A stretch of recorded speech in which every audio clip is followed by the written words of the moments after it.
2 car உள்ளுக்குள்ள பல sir, திமுக கொடி கொண்ட காரு, உள்ள இருப்பது திமுக அனுதாபி பாரு. அப்போ நீங்க திமுக கொடி போட்டிருந்தாலே, திமுகவுடைய அனுதாபியா இருந்தாலே இவ்வளவு பொறுக்கித்தனமா தைரியமா உங்களுக்கு பண்ண சொல்லுதா? இப்படிதான் இன்றைக்கு ஊடகத்தில் வந்து கொண்டிருக்கக்கூடிய செய்தி வலம் வருகிறது. குறிப்பாக எதிர்க்கட்சித் தலைவர் எடப்பாடியிலிருந்து அண்ணாமலையிலிருந்து ஒட்டுமொத்த நபர்களும் இது கண்டன குரல் பதிவு பண்ணியிருக்கிறாங்க. குறிப்பாக ஈசிஆரில் பாதுகாப்பு இல்லாத ஒரு சூழல் இருக்குன்னு சொல்கிறாங்க. ஆனால் என்டையர் தமிழ்நாட்டிலுமே பெண்களுக்கு பாதுகாப்பு இல்லாத சூழல் தான் இருந்து கொண்டிருக்கிறது. நீங்கள் வலைதளங்களில் பார்த்தீங்கன்னாக்கா திமுக எதிராக ஒரு கருத்துக்கு ஒரு வலைதளத்தில் ஒரு பெண்கள் பதிவிட்டாக்கா ஆபாசமாக பேசுறது. பெண்களை திமுக தனியாக பல ஐடி வச்சிருக்கிறானுங்க.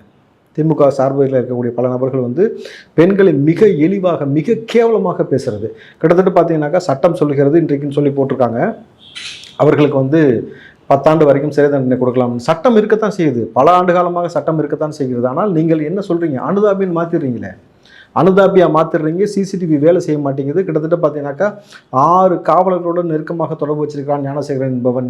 இன்னைக்கு அதை தாண்டி பார்த்தீங்கன்னாக்கா மூத்த பத்திரிகையாளர்களும் ஊடகவியலாளர்களும் அந்த வழக்கில் அவருடைய மொபைல் ஃபோன் பறிமுதல் செய்யப்பட்டிருக்குன்னு சொல்லி ஒரு மூத்த ஊடகவியலாளர் சவுக்கு சங்கர்லாம் பதிவுகள் போட்டு கொண்டிருக்கிற பொழுது எதை நோக்கி தமிழ்நாடு போகிறதுன்னு நம்ம முன்னாடியே பேசியிருக்கிறோம். இது என்னைக்கு ஒரு ஆட்சியாளர்கள் பக்கபலமாக நிற்கிறார்கள், காவல்துறை பக்கபலமாக நிற்கிறது, ஊடகவியலாளர்கள் சில நபர்கள் பக்கபலமாக நிற்கும் பொழுது எந்த பொண்ணை வேணாலும் எந்த வீடுகளை வேணால் பூந்து தூக்குவானுங்க. அதற்கான வழிவகை இங்கே இருக்கிறது அப்படின்னு நம்ம பேசணும். இன்றைக்கி அதற்கு ஏற்ப போல் காரை துரத்திக்கிட்டே சேஸ் பண்ணி அந்த காரை எப்படி நிப்பாட்டுறான் பார்த்தீங்களா?